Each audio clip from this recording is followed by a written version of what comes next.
After years of campaigning, Africa's oldest national park has apparently been saved. A British company, SOCO International, has agreed not to conduct any further oil exploration in Virunga, eastern Congo, without agreement from the government and the UN. But it was Congolese ministers who gave them permission in the first place. So who stands to gain? It's one of the world's great heritage sites. 3,000 square miles of precious flora and fauna.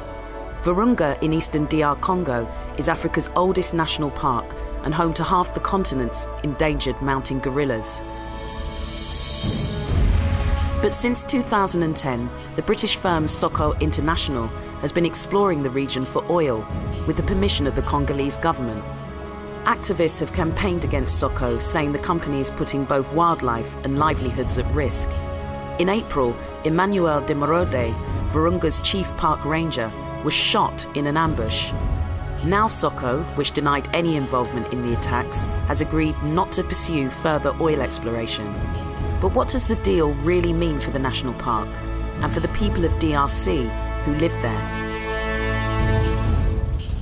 Well, there were several parties to the deal that was struck earlier this month. They are SOCO International, the wildlife organisation WWF, UNESCO and the Congolese government. But what does that agreement actually mean?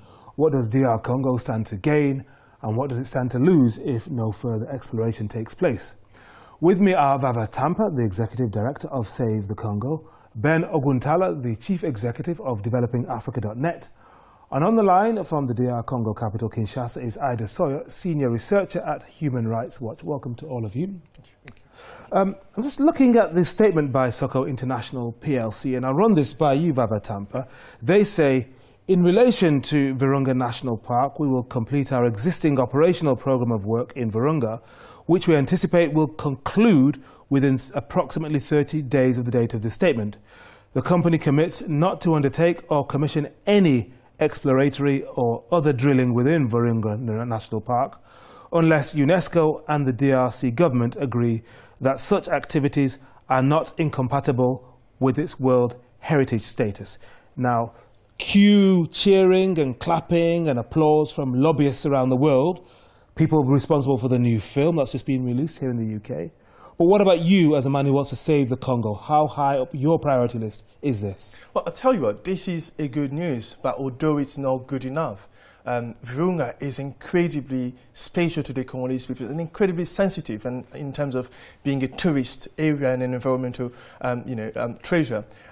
But we must not lose sight of the fact that the Congolese government had already sanctioned these exploration, so the Congolese government can still go ahead and tell SOCO that you can indeed go ahead without UNESCO, without the UN. So we still need to be cautious, and we still need to fight on to essentially ensure that the Congolese government, which I essentially think it's illegitimate, do you not might continue. say that, but at the moment it is the elected government of that country. You may not think they're legitimate, but they're recognised around the world as the elected government of that country. Surely they have the best interests of their people at heart, which is one of the reasons why they gave permission to Total, the French company, and to SOCO International to conduct seismic tests there to see whether or not they could reap the same rewards that Uganda is looking to reap as well across the border. Well, I'll tell you what, the Congolese government, like many African governments, do not think in the same line as the people. They do not have the best they come from interests. the people. Oh, sadly not. Definitely not Joseph Kabila. Definitely not Joseph Kabila. He was not elected as leader of that country. Another guy, Chen Tshisekedi, was elected. He is in power because he has the support of big businessmen across the world as well as the army. That's essentially the only reason. Let's agree this. He stood for election, and so as a result, he is president of that country. He stood for election. But he did not win the election. What about your concerns about this particular deal? Because SOCO make it clear that because they want to do the best possible thing for DR Congo, they will not undertake or commission any exploratory or other drilling without the support of UNESCO and the DRC government. Well, I'll tell you what, Virunga to me is the Pandora box. If indeed exploration go ahead in Virunga, then it means all the national parks in Congo would be at risk. And Congo is incredibly rich. So if it goes ahead in Virunga, then Kahuzi, Biega and others will be at risk. So, and the Congolese government, I fear, that would essentially overrule UNESCO UNESCO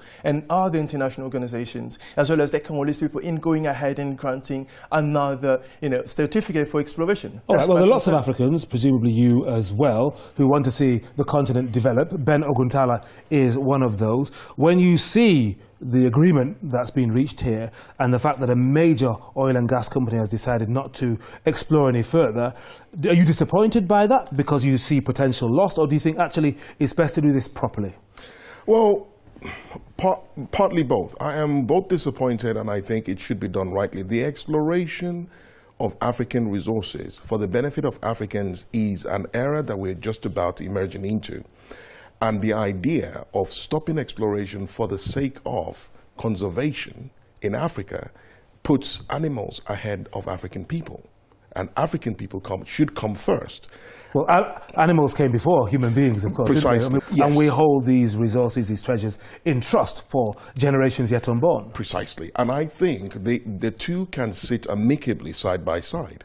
You can have exploration of oil that benefits the African people, as well as the protection of natural resources for generations to come. However, the deprivation of the exploitation of natural resources equates to deprivation of employment and trade for Congolese people. I would agree with Ben, so long as those explorations do not go ahead or go on in areas which are incredibly sensitive and treasurable for the Congolese people as well as the environment. That's the point, though, isn't it? That's the central That's the point, and we've seen in Nigeria, your own country, in the Delta, in other parts of Africa, big companies like Shell and others going in there, claiming they're going to be sensitive about the environment and leaving behind appalling economic and environmental degradation. Well, one of the precedent this situation has actually set is the fact that is how Africans can bring about accountability for international companies that go into Africa.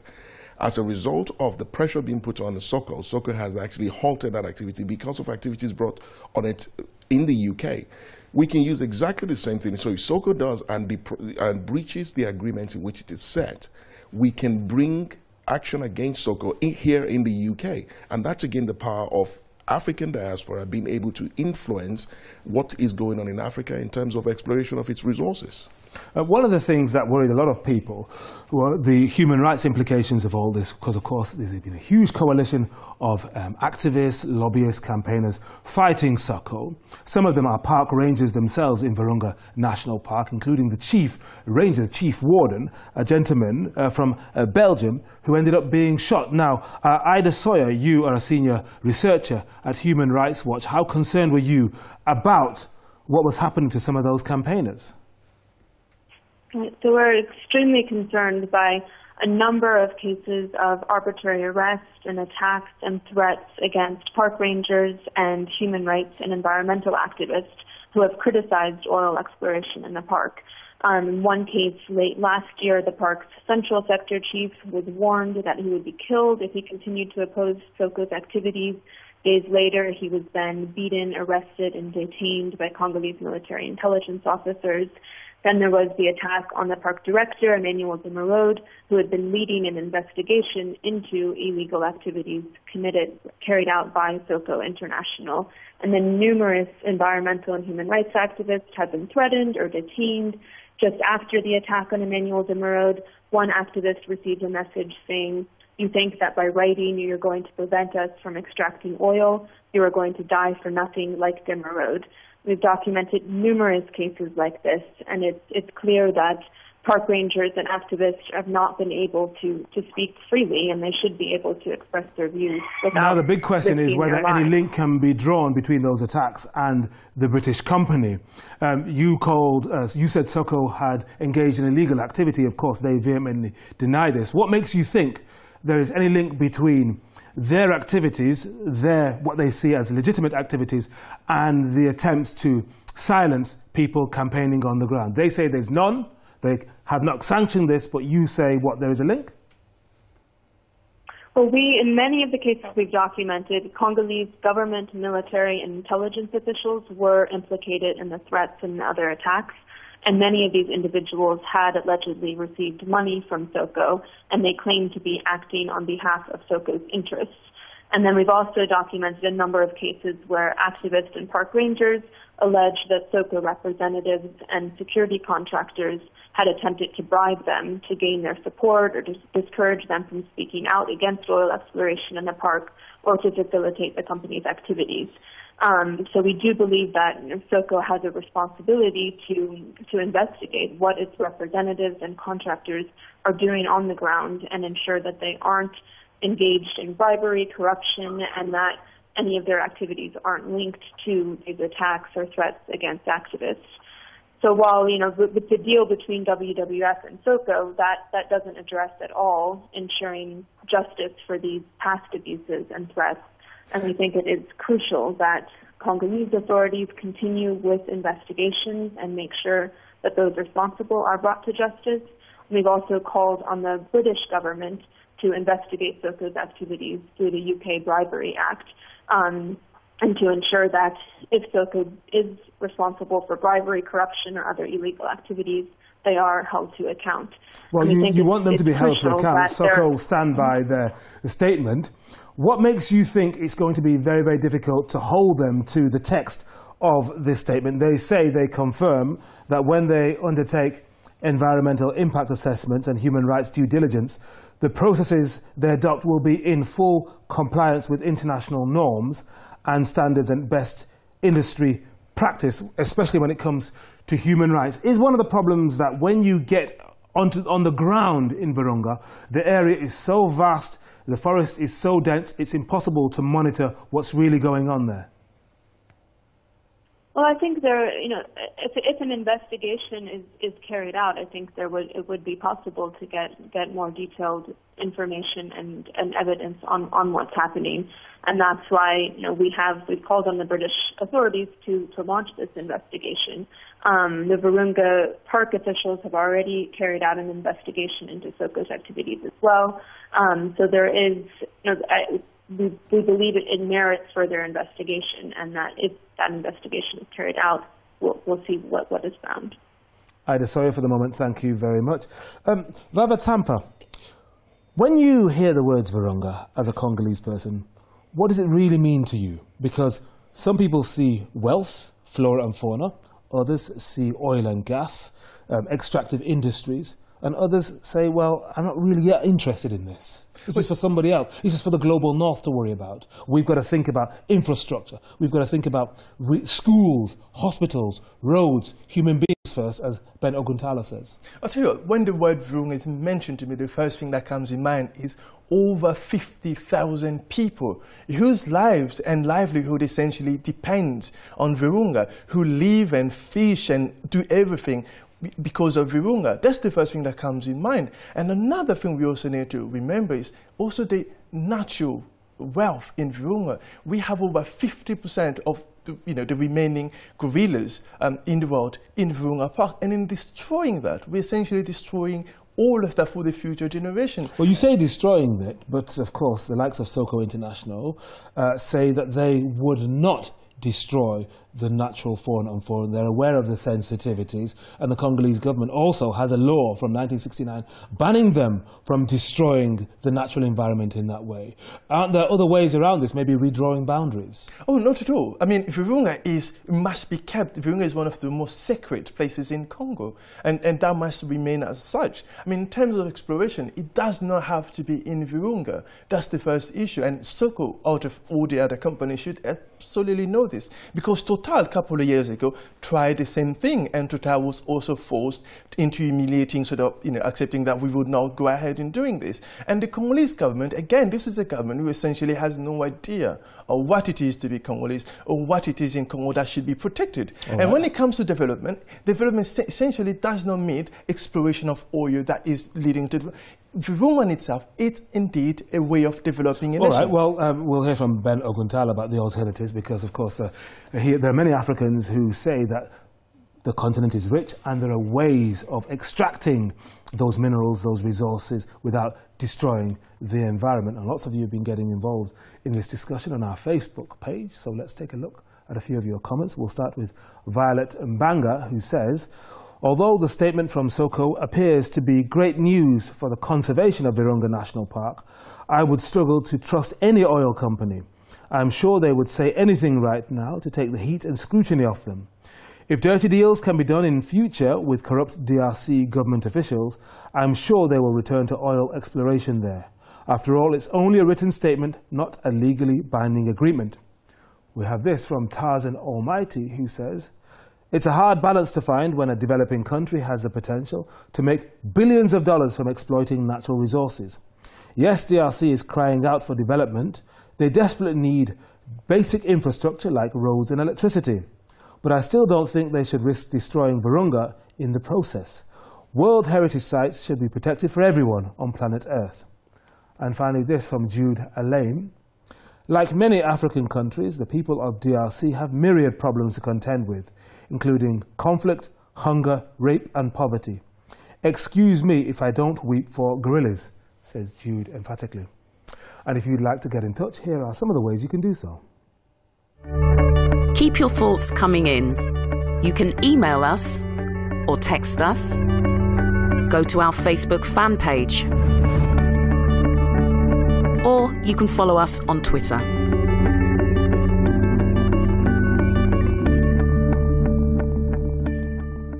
Well, let's pick up on one or two of those points. And we had that Facebook post, Ben Oguntala, from Jude Alain, who says, excuse me if I don't weep for gorillas. Do you think he speaks for many Africans who sometimes hope that when oil is discovered, whether it's in Ghana or for the last 50 years in Nigeria, or in Angola, or Uganda, it's going to transform the landscape, the economic landscape, and they're going to end up like Dubai?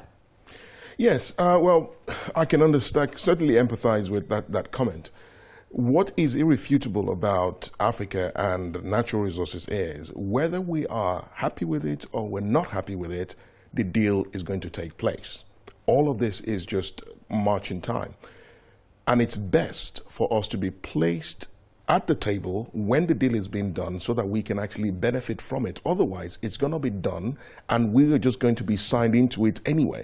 Well, who else should be present around the table when the deal is done? Because at the moment, of course, we've got the likes of UNESCO, WWF, SOCO International, who agreed that SOCO should end any exploration after 30 days. So in the middle of July, they will stop until and unless they're told that it's okay to continue by UNESCO and the Democratic Republic of Congo government. Who else do you think should be around the table? The African communities, the Congolese people, the communities that are being deprived of this natural resource that is being stopped, should be at the negotiating table. Are you saying they shouldn't trust their own ministers because ministers come from the population of DR Congo? Well, Africa has antecedents that suggest that trusting ministers has always gone against the African people. So what we're saying is we need to be at the contracting table. We need to state what our requirements are and be able to have them factored in. So if it's the building of schools, if it's the building, as the comment said, building of infrastructure to support our communities. And as Vava said,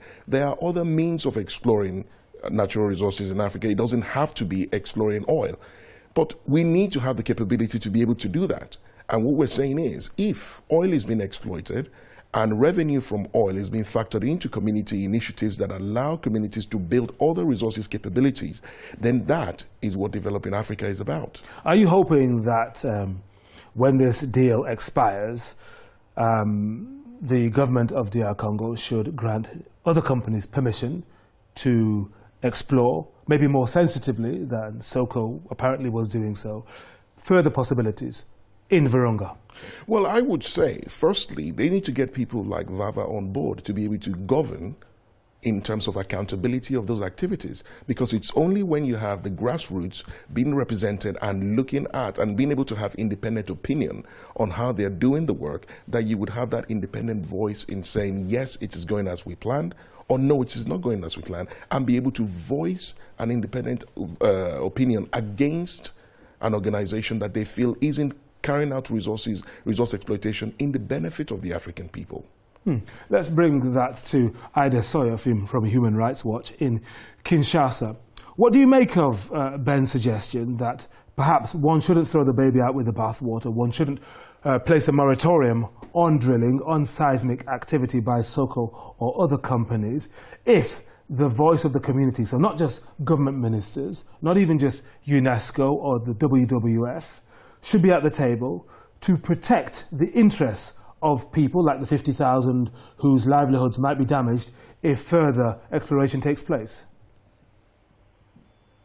Yes, I think that the people who are most affected definitely should be at the table and they should be involved in these discussions.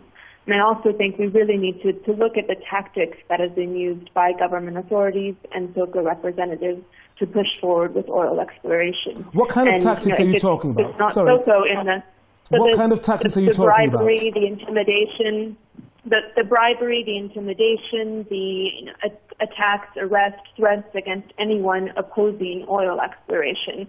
And regardless of whether SOCO continues to explore within the park or around the park, other oil companies might come in the future. And I think there needs to be a very strong message sent to Congolese officials, SOCO, as well as other international corporations, that they can't just quash all opposition, peaceful opponents, through violence, intimidation, threats, and bribery, but that those responsible for these types of abuses will be held to account.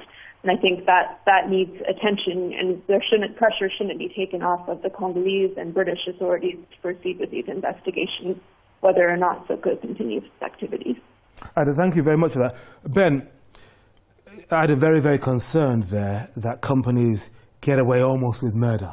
They can ride roughshod over agreements, they can bribe, people aren't watching, or even if they are, they're not enforcing any particular arrangements, any particular deals. How do you think that position can change?